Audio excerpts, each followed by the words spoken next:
Il fut un temps où je parcourais les médias sociaux et voyais des messages sur la pandémie que nous traversons et les commentaires étaient du genre ce n'est pas une question de santé, c'est une question de contrôle. Et j'ai toujours considéré ces commentaires comme des théories de conspiration. Et je pensais, bien sûr, le gouvernement veut le meilleur pour nous tous. Bien sûr, le gouvernement ne veut pas qu'on tombe malade et ils essaient de prendre soin de nous. Et puis, j'ai découvert de façon très, très brutale qu'il ne s'agit pas de notre santé. Vous voulez savoir comment je sais qu'il ne s'agit pas de notre santé? J'ai une expérience personnelle sur ce sujet. Ok, alors donc mon mari, après sa première dose, a eu une myocardite. Plusieurs médecins lui ont dit que c'était probablement dû au vaccin. Puis ils sont revenus en arrière et ont dit que c'était peu probable. Puis ils ont refusé de lui donner une exemption pour la dose suivante.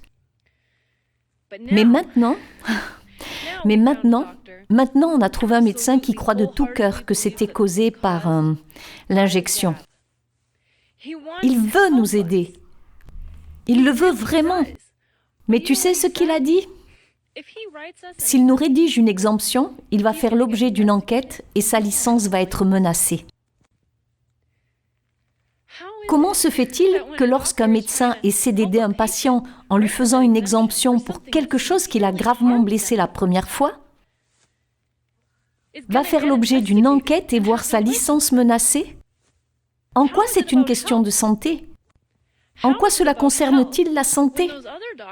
Quand ces autres médecins envoient des gens qui ont eu des réactions indésirables graves pour qu'ils reçoivent une deuxième dose? Réveillez-vous les gens. Lorsque des médecins font l'objet d'une enquête et voient leur licence menacée pour avoir essayé d'aider un patient à éviter quelque chose qui lui a nui en premier lieu, en quoi est-ce une question de santé?